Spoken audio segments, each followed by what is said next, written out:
apa kabar Bapak Ibu, teman-teman, ayah bunda? Bertemu kembali dengan saya Pendeta Riani Suharja dalam acara Bungkus Aja, belajar untuk ngikut Kristus aja. Nah, tema kita hari ini adalah kita sama-sama bertemu dengan 3 bintang tamu nih ya. Mereka menyebutnya temanya yang seru itu adalah berdua aja cukup katanya ya. Nah seru nih, kita akan bertanya pada 3 orang tamu kita hari ini. Kita kenalan dulu ya. Oke, yang pertama kita ada sebelah kanan saya adalah seorang ibu, istri, kakak, adek. Mama Bul. Oh Mama Bul, jadi sebutannya Mama Bul. Jadi Mama beranak Berbulu.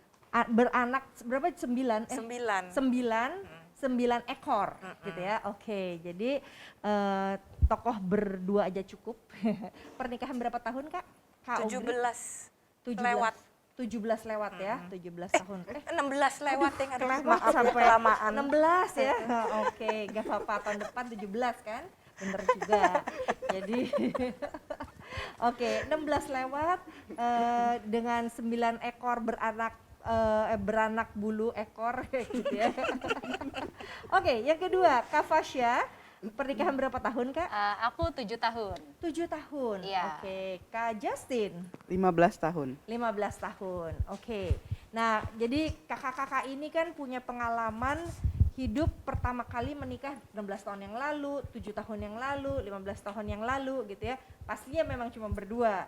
Nah, ini pernikahan kan menjadi sebuah pengalaman kita, the dream come true gitu ya. Terus kita punya banyak impian gitu ya. Salah satunya pernah punya mimpi punya anak berapa enggak? Waktu ngobrol-ngobrolan pas pacaran, pas nikah. Kak Ogri? 2. Punya anak 2 cukup. Kak Fasya? Antara 1 atau 2. 1 atau 2. Kak Justin? 2. 2 ya. Oke. Jadi perjalanan pengalaman 2, kapan tuh mau punya anaknya, rencananya waktu nikah dulu tuh? Cepat-cepat punya anak atau nanti-nanti aja Kak Ogri? Karena aku kan menikah umur 34. Oh oke. Ya, jadi nggak ada waktu tunggu-tungguan. Jadi langsung kita harus punya anak. Menikah pengen langsung punya anak 2 gitu ya. Oke, Kak Fasya? Aku awalnya nunda tipis-tipis. Oke, Jadi mau maksudnya honeymoon dulu? jadi waktu itu suamiku kuliah. Kuliah? Oh. Jadi kayak ya kalau dapat ya nggak akan nolak gitu. Tapi ya kalau bisa kita tunda tipis lah, halus gitu. Setahun 2 tahun gitu ya? Iya kira-kira, tapi ya kalau dapat bukan yang sampai menunda dengan luar biasa banget gitu. Jadi santai. Jadi santai di tahun pertama kedua pernikahan ya. Kak Justin? Nunggu 1 tahun. Nunggu 1 tahun ya. Tapi jadi bukan kayak Fasya juga, nggak kayak dapat pun oke lah. ya gitu dapat ya. oke lah, tapi kita maunya ya nunggu 1 tahun. Nunggu 1 tahun. Terus udah nih perjalanan 1 tahun, 2 tahun, 3 tahun. Loh kok belum dapet gitu ya. Nah itu apa tuh rasanya Kak Ogri? Waktu dulu karena kan udah 34, terus kayaknya kita pokoknya 2 bulan, 3 bulan tidak berhasil, langsung kita coba aja shortcut.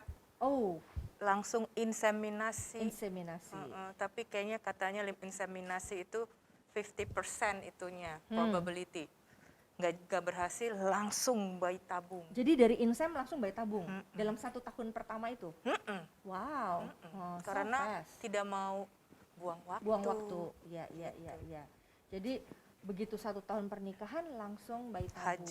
Hajar bayi tabung. Kalau Fasya 1 tahun, 2 tahun, 3 tahun apa tuh yang dirasakan? Awalnya sih masih santai ya, menikmati, maksudnya kayak ya karena kita seumur jadi super santai. Tapi di tahun 3 mau ke 4 kan kakak-kakakku udah punya anak semuanya. Adik-adik iparku juga sudah punya anak. Sampai aku inget banget tiba-tiba terima WhatsApp kalau adik iparku hamil anak kedua. Wah. Itu tiba-tiba yang tadinya nggak sedih kok bergetar, nggak ada angin, nggak ada hujan, nangis gitu. Karena kan kayak kalau satu normal ya, ini adik ipar tapi anak kedua, jadi itu gonjang-ganjing. Lebih muda tapi udah punya 2. Betul, gitu ya. umurnya Udah 5 mulai tahun. rasanya nggak enak ya. 5 tahun di bawahku tuh mulai nggak enak. Jadi sampai situ tapi masih baru sedih aja. Nggak banyak juga sih yang dicoba karena sejujurnya pas kita ke dokter semuanya baik-baik aja. Dokter bilang ini sih nggak ada kenapa-napa. Jadi kita pikir umur masih relatif oke lah ya, masih bisa natural, ya udahlah kita coba dulu. Dan waktu itu aku ngobrol dengan suamiku, kita sepakat untuk ya udah kita kayaknya belum nih ke tahap mau coba insem ataupun bayi tabung gitu sih sampai sekarang. Jadi 3 tahun, 4 tahun, 5 tahun masih tetap kesel, sedih, menyesal, marah, kecewa. Naik turun. Naik turun ya, Perasaannya roller naik turun. coaster ya. Sejujurnya kalau ngomongin perasaan, normalnya sih baik-baik aja. Tapi trigger kadang-kadang suka Tergantung banyak. ada trigger Ada- suara-suara ya. Iya, trigger PMS. Pas PMS ada trigger, wah itu Iya, wah gitu. Ya, roller coaster mulai terjadi Betul, tuh ya. betul. Oke, thank you. Kalau Kak Justin tuh gimana tuh? 1 tahun, 2 tahun, 3 tahun pengalamannya? Pengalaman aku mungkin berbeda dengan Audrey dan Fasya. Iya. Aku setelah 1,5 tahun hamil anak pertama, biasa masih dengan kegiatan biasa, masih di restoran, masih naik turun tangga. Tapi one day ketika usia 5 bulan, tahu-tahu air ketuban ya, dan harus bed rest. Oh, Itu tapi nggak tahan sih, dirawat 1 minggu, terus kemudian keluar. oke. Gitu. It's a baby girl, tapi kita nggak namain karena ya udahlah. Iya. Gitu. Selang 2 tahun hamil lagi. Hamil lagi. Itu juga bed rest lagi, Iya. bleeding apa. Jadi udah keluar masuk rumah sakit sampai udah 6,5 bulan. Itu kejadian mami aku tiba-tiba nggak sadarkan diri. Oh, 2 hari nggak bangun, tapi lokasinya nggak di Jakarta, lagi di Bandung. Itu adek Brian itu antara mau kasih tau apa enggak karena kondisinya aku lagi bed rest. iya. Tapi karena dia takut nanti menyesal, ya dia beritahu. Ya end up-nya nggak bisa tidur juga. Iya. Gitu. Tapi ya aku tidak menyalahkan keadaan itu. Iya. Dan seminggu kemudian setelah itu melahirkan. Oh, 6 bulan itu berarti. Ya 6,5 bulan. Itu berarti premature ya, very premature baby, not even 1 kilos. Baby boys survive for 37 days. Wow. Itu boro-boro mau baby moon, nggak ada. Itu udah moodnya tuh udah yang di rumah sakit setiap hari, di NICU, sempat pindah ke Eka Hospital itu sama seminggu apa 2 minggu. Itu udah di situ ya tuh, emang udah waktunya segitu Tuhan panggil. Oh, 37 hari ya. 37 hari. Wow, Dan itu ya, dan abis itu 2 tahun kemudian hamil lagi. Oh, oke. Tuh. Itu bener-bener yang dari awal udah total bed rest karena bleeding terus. Begitu awal hamil itu udah langsung dirawat di rumah sakit. Sampai dibilangin punya saham di rumah sakit Brawijaya. Ya. Wow. Itu sampai akhirnya dokter memutuskan di circlage. Oh, apa tuh? Jadi mulut rahim itu diikat. Oh, supaya jangan keluar ya. Iya, karena rahimnya lemah, jadi diikat biar dia bisa sampai bulannya itu baru dibuka. Bertahan. Gitu. Tapi rupanya nggak menolong juga.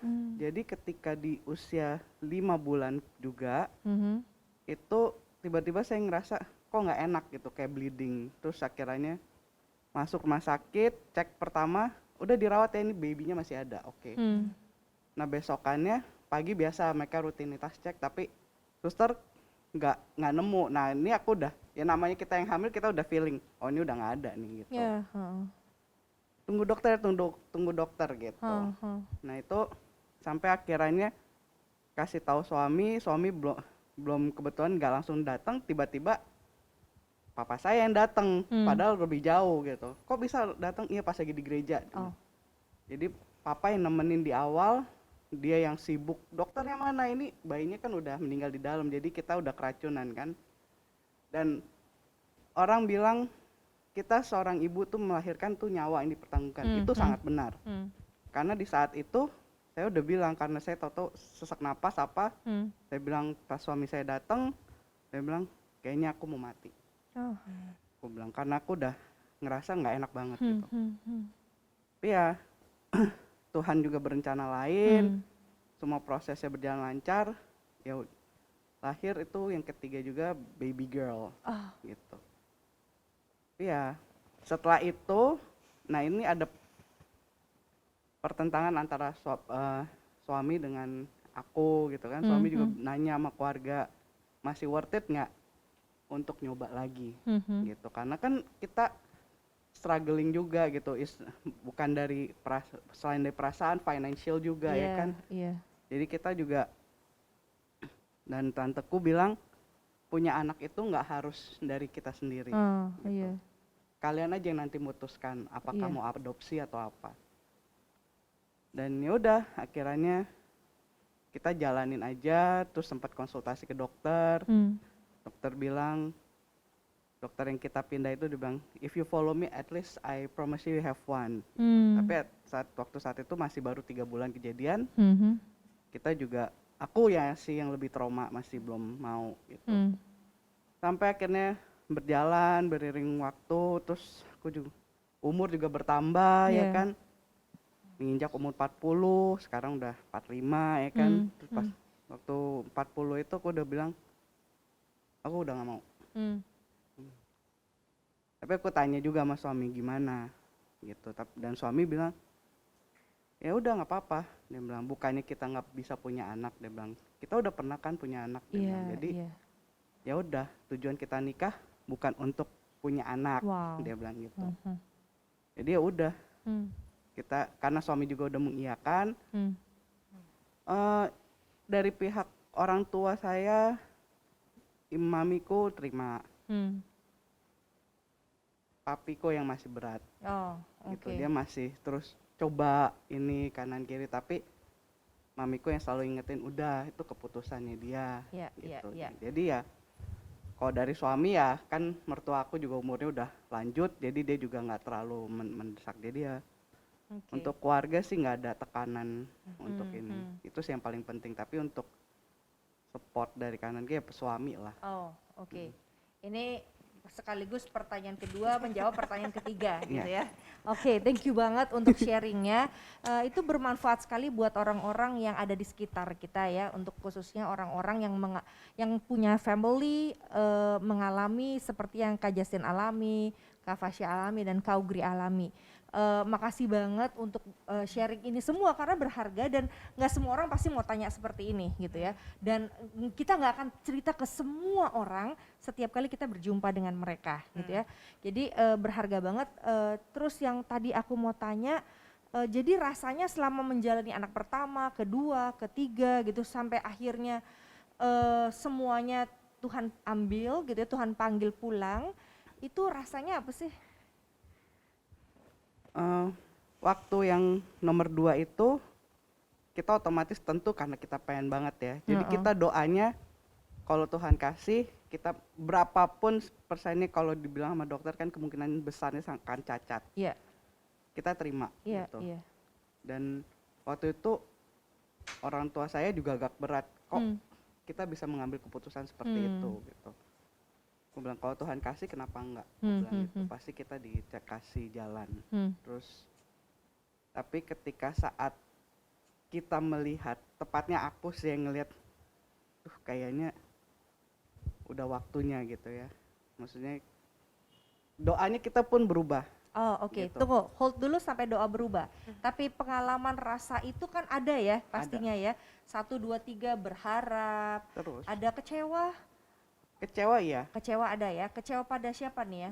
Diri sendiri atau Tuhan atau? Mungkin antara diri sendiri, apa saya kurang bed rest, saya kurang diem, nggak bisa diem gitu ya. Menyalahkan diri ya. Ya menyalahkan diri sendiri gitu. Dan yang terakhir sih waktu yang kehilangan yang ketiga itu, ada yang menyampaikan jangan marah ya sama Tuhan gitu.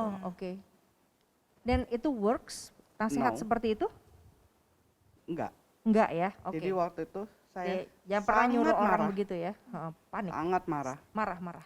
Dan maksudnya saya nggak marah sama orangnya, tapi saya marah sama Tuhan. Iya. Sampai saya juga konsultasi sama tante saya yang pendeta. Saya bilang, boleh nggak sih aku marah? Oh boleh dong, dia kan bapak kamu. Boleh marah, tapi jangan kamu tinggalkan. Gitu. Saya marah banget karena saya buat apa gitu.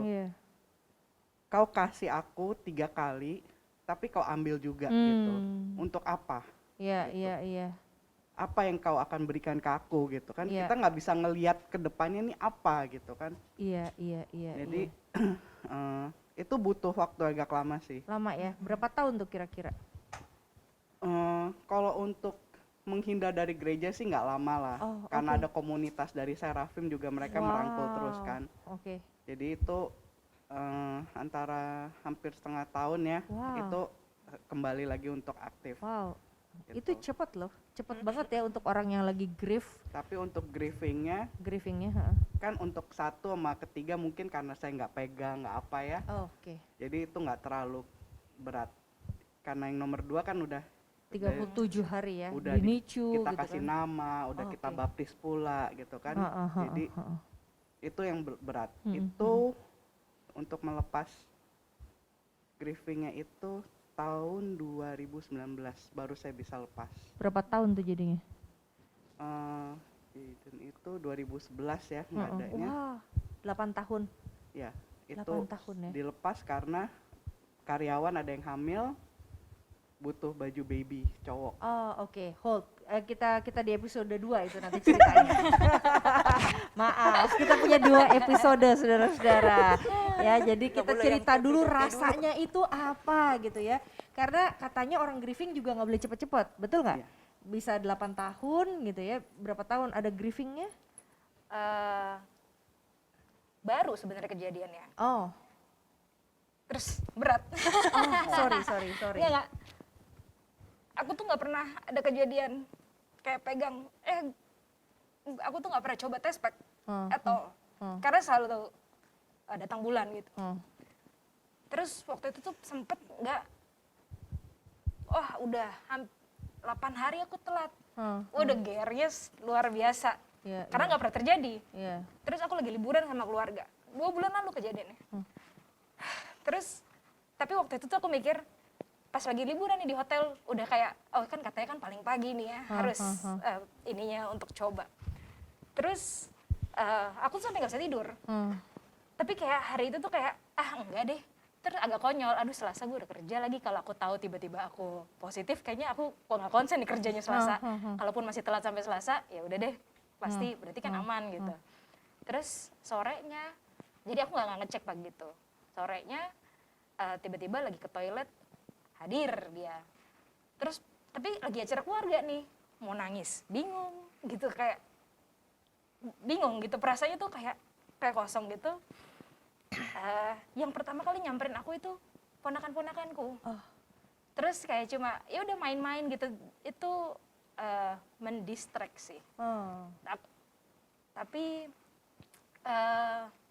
waktu itu aku pikir udah oke, tapi kalau denger ini jadi berarti belum ya? Berarti belum sembuh-sembuh amat gitu ya, Perlu waktu griefnya. masih. Mungkin ya sibuk apa segala macam, jadi agak lupa ya. Iya, Tapi iya. ini ternyata yang tadi aku bilang triggernya ini salah satunya. Iya. Rasanya apa sih? Sorry kalau boleh nanya. Sedih, apa kesel atau marah atau menyesal? Di titik 6 kayaknya Kak. 6 ya? Kayak aku nggak bisa pointing itu nama emosinya apa. Karena kayak blank aja gitu kayak Blank ya? semuanya. Kayak waktu itu tuh di keramaian di restoran yang rame gitu aku inget, tapi kayak semuanya agak sepi gitu. Kayak baal gitu kayak lah ya? lost gitu, apa ya gitu. Jadi aku bingung, dibilang marah enggak, kecewa nggak tahu namanya apa. Nggak ada gitu. marah, nggak ada kecewa, tapi juga nggak bisa ikut seneng sama keluarga gitu Iya ya? gitu, kayak ya, Bingung juga, jadinya kayak ya gitu aja gitu. datar ya? Sorry. Sorry to hear that. Itu pasti masa-masa yang sangat nggak enak gitu ya. Kak Augri pernah punya pengalaman yang sama mungkin? Beda sedikit dengan Fasya, karena selama aku dan suami itu ke dokter, semua dokter bilang nggak ada apa-apa dengan kalian, sehat semua. Even pas coba bayi tabung, ini pasti bagus, embrionya kualitasnya excellent, good gitu, tapi tidak pernah jadi. Berhasil. Ya, jadi itu yang membuat saya penasaran sehingga saya sampai coba 7 kali. Wow. Karena dokter bilang kamu sehat-sehat aja kok gitu loh. Bagus, nggak ada endometriosis, nggak ada apa-apa, jadi sehat aja. Cuman embrio itu tidak pernah bisa berkembang. Pernah kejadian itu nggak jauh dari peristiwa Justin, di mana saya coba yang ketiga, sempat positif. Wah, senangnya luar biasa. Terus umur dia 8 minggu ya, 8 minggu. Jadi udah ditadem? Udah, dan itu positif. Senang, oke. senang. Wah. Jadi udah pernah tes pack terus positif ya? Iya, karena ya setelah itu kan cek darah, Cek kalau habis darah, bayi tabung iya. positif gitu, udah happy banget. Terus setelah 8 minggu tiba-tiba aku sakit sekali perutnya, lagi di restoran sampai mau pingsan. Akhirnya ke dokter, terus dokter bilang, oh itu kamu telurnya itu di tuba falopi, Di luar? di luar kandungan. Kalau saya tes HCG pasti rendah, nggak jadi nih. Dia bilang gitu. Aku tes HCG, tinggi sekali. Jadi dalam waktu minggu naik turun. Sampai akhirnya harus diambil karena dia makin membesar. Dia jadi dia berkembang tuh di tuba falopi gitu. Jadi kalau pecah bisa mati, saya bisa berpendarahan. Ya udah akhirnya diambil. Waduh, di situ memang saya, aku sampai berpikir ini kayak Tuhan kayak main-main banget sama aku. Kayak yoyo gitu ya? Perasaanku di sini naikin lagi, turun lagi, naik lagi gitu. Sampai aku bilang, aku bilang sama Barito, aku kesel loh sama Tuhan loh, dia bilang gitu. Terus jangan ngomong begitu. Ya habis kayak mau mainin, kayak dia mau ngetes gue nih, mau ngetes apa sih? Dia bilang mau ngetes bahwa nih gue kasih gini, lu lu akan ninggalin gua nggak gitu. Mirip sama Justin. Tapi Justin waktu itu kejadian itu nggak jauh waktu Justin kehilangan yang bayi itu, aku inget Justin di situ. Pas aku lagi marah, kesel, terus aku ada berita itu, tiba-tiba aduh gue nothing dibandingin Justin. Ya, gue bilang apa yang kurasakan ini kayaknya kalau aku sampai kesel atau marah atau tuh kayaknya nothing lah Augri gitu. Jangan terlalu marah, terlalu mengasihani diri. Di situ kan pasti aduh aku sial sekali nih, kesel banget ya. Dan mengasihani diri lah gitu. Tuhan udah diberi kesempatan untuk melakukan ini, ya udah. Terus Barito bilang udah nggak apa-apa, coba lagi gitu. Terus dokternya bilang kalau udah sempat hamil pasti hamil lagi, pasti hamil gitu. Dokternya bilang gitu. Jadi ya wes lah. Sampai yang kedua, keempat, kelima, keenam, sampai yang ketujuh pas aku umur 42. Belum tunggu ya, Itu belum ya. Ya, oke, aku mau ngobrol dulu. Tadi suami memegang peran penting ya. Iya. Kalau Justin ada keluarga besar juga, extended family ya. Kalau Fasya perannya yang ada di sekitar siapa aja nih yang berperan untuk ada di jatuh bangunnya kamu? Terutama kakak Kakak ya. dan anaknya. Itu agak lucu Jadi sih. seorang anak kecil tuh bisa pakai ya? Luar biasa, itu yang menghiburku di dalam waktu itu. Oke, jadi sekarang kalau dibicara ups and downs gitu ya, teman-teman udah di titik mana nih? Kalau di stages of grief itu kan ada yang merasa kehilangan banget, loss, terus ada numb, ada marah, angry, ada menyalahkan diri sendiri, ada loneliness, ada depression. Nah baru nanti ada naiknya tuh memberikan makna baru, re-entry troubles gitu, atau a new relationship, lalu bisa help others, lalu hidup baru. Nah kalau teman-teman tuh kira-kira ada di acak adut begini atau ada di 1, 2, 3, 4 sampai mana gitu kira-kira? Kak Augri? Kalau aku sih udah happy sekali dengan situasi seperti ini. Jadi I'm udah very naik ya, free udah now. naik ya. Kalau Kak Fasya? Naik turun. Naik turun ya, masih Aku kacak adut ya naik kesana turun. kemari. Biasanya sih bahagia sebenarnya karena yang berdua saja cukup tuh. Iya, Wah, enak. Benar-benar ya. Luar biasa. banget. Itu dinikmati sekali, tapi ya itu kalau aku gampang ke trigger kayak ini di fase kayaknya aku masih mudah ke trigger. Oke, jadi masih dari sini ke sana siksak lah ya, siksak ya. Oke, thank you. Kalau Kak Justin udah sampai fase mana tuh? Udah sampai tahapnya Augri lah kayak. Udah yang ya sudah lah gitu. Jadi lebih menjalani hidup, Memaknainya ya. memaknainya. Toh ada ponakan. Oke. Gitu, Jadi udah turun naik Iya, lagi dan gitu udah ya. bisa melihat enak juga ya, untung waktu itu. Iya, Oke, stop dulu, stop sectionnya ya. Stop. Jadi kita save for the last gitu ya. Ada episode kedua. Bapak, Ibu, Ayah, Bunda, teman-teman, perjalanan yang sangat tidak mudah. 16 tahun, 17 tahun, 15 Nanti tahun tahun, depan. 7 tahun. Penuh dengan air mata, kemarahan, kekecewaan. Tetapi ada pelangi di balik awan gelap. Gitu ya. Nah, kita akan nantikan cerita dan kisah selanjutnya dalam episode mendatang gitu ya. Jadi kita akan lanjutkan nanti. Yang pasti kalau kita lihat tadi benar-benar Allah turut bekerja dalam segala sesuatu untuk mendatangkan yang baik bagi orang-orang yang mencintai Tuhan dan terpanggil sesuai rencana Tuhan. Gak pernah akan ada teman-teman yang berdua aja cukup di sini bisa tertawa sambil mengingat tangisan di masa lalu kalau nggak ada Tuhan dan kalau nggak ada orang terpenting dalam hidup mereka. Siapakah orang-orang itu? Kita akan nantikan di episode mendatang. Sampai bertemu lagi di Bungkus Aja, belajar untuk ngikut Kristus aja. Tuhan memberkati.